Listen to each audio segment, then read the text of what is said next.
Le deuxième mot va porter sur la justice. Vous en avez parlé tout à l'heure, Madame le ministre, de façon admirable. Mais ministre de la Justice, j'ai toujours une anecdote que je raconte, c'est quelqu'un qui rêvait d'être ministre des Affaires étrangères. C'était son rêve. Il voulait toujours être ministre des Affaires étrangères. Et quand le gouvernement est sorti, il s'est retrouvé ministre de la Justice. Et il a dit à sa femme, je rêvais d'être ministre des Affaires étrangères, j'ai fini ministre des Affaires. Il lui dit, quelle affaire? Il lui dit, ministre des Affaires. Et malheureusement, parfois des affaires étranges, et non étrangères. Mais c'est vrai qu'il y a parfois une ou deux affaires. Mais ce qui est parfois dramatique, c'est qu'on juge la justice à l'aune de cette affaire ou de ces deux affaires. On veut stigmatiser la justice à cause de cette affaire ou de ces deux affaires. Et justement, la justice, ce n'est pas ces affaires-là, pas du tout. La justice dans notre pays, elle fonctionne à merveille. La justice, elle est animée par des hommes et des femmes de qualité. La justice, c'est la justice civile qui fonctionne normalement. La justice, c'est la justice commerciale. Tous les jours, le tribunal de commerce, les juges qui sont compétents dans les matières commerciales rendent des décisions à la satisfaction des justiciables. La justice, c'est la justice familiale. Il n'y a pas de problème au niveau de la justice familiale. La justice, c'est la justice administrative. La justice, j'aurais pu continuer à la décliner dans ses différentes fonctions. La justice, ce n'est pas la justice pénale seulement. La justice, ce n'est pas une ou deux affaires sur lesquelles on se fonde pour dire qu'il n'y a pas d'indépendance de la justice. La justice est instrumentalisée, on utilise la justice pour écarter. Non, la justice, ce n'est pas du tout ça.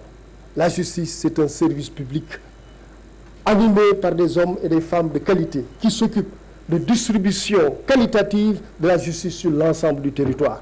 Et aujourd'hui, notre justice fait partie des justices les plus respectées en Afrique et dans le monde. Et les hommes et femmes qui animent la justice, que ce soit des magistrats ou des avocats, font partie des gens de justice, des personnels de justice, des professionnels de la justice qui sont respectés. Et qui aujourd'hui sont dans les plus grandes juridictions internationales. Aujourd'hui, quand on cite les grandes juridictions internationales, que ce soit la CPI ou d'autres, on y voit des gens de justice du Sénégal, des magistrats sénégalais. Donc la justice n'est pas ce qu'une certaine opinion veut faire croire qu'elle est. Non, la justice du Sénégal est une justice de qualité. Et vous allez voir, Madame le ministre, quand vous arriverez au ministère, vous verrez la qualité de vos collaborateurs, que ce soit au niveau de l'administration centrale, les directions, que ce soit au niveau des juridictions, les procureurs, les juges, très professionnels. Et vous verrez aussi comment la justice au Sénégal est indépendante. Et vous allez voir parfois aussi que quand la justice est en train de délibérer, vous-même, gardez ça, vous n'êtes pas au courant de ce qui va se passer. Vous apprenez les délibérés ou les verdicts en même temps que tous les autres.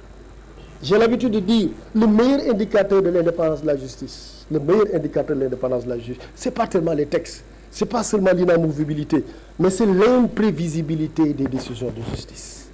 L'imprévisibilité des décisions de justice. Et tous les jours, nous avons des décisions qui nous surprennent. Et je peux l'avouer ici, je peux le confesser. Je suis un ministre de la justice, mais je suis politique. Parfois, je voudrais bien que les décisions aillent dans certains sens. Il est arrivé souvent que la justice sénégalaise rende des décisions avec lesquelles je ne suis pas d'accord. Je vais même dire des décisions qui ne me contentent pas. Mais je sais que c'est la justice qui fonctionne comme ça. Je ne vais pas chercher à faire des pressions pour changer le sens des décisions de justice. Et c'est ça la justice sénégalaise. Elle est de qualité.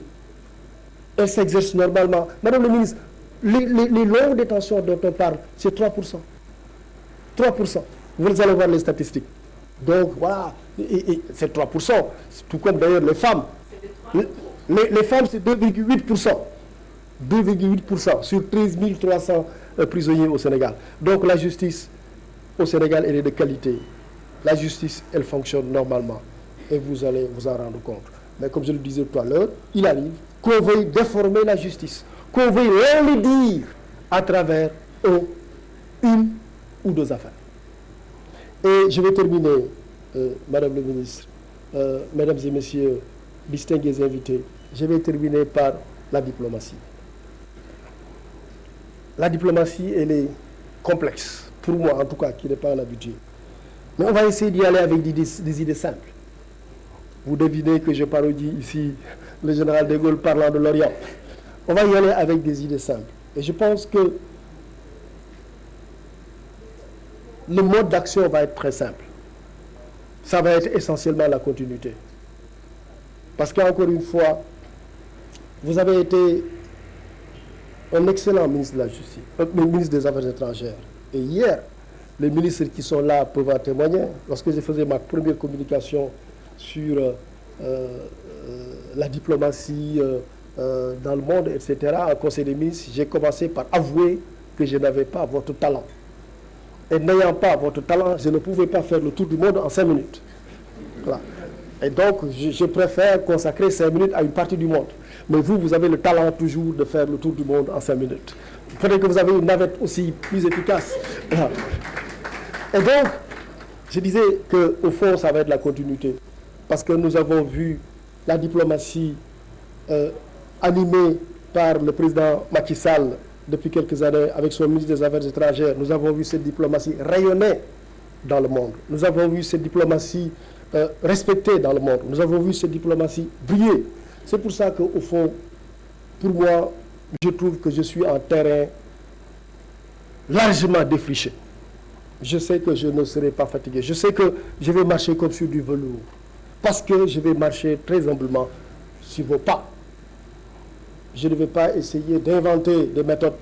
Non, je serai pour l'essentiel dans la continuité. Dans la continuité de la vision diplomatique du président Macky Sall et dans la continuité de votre action diplomatique, de votre action pour mettre en œuvre cette politique définie par le président.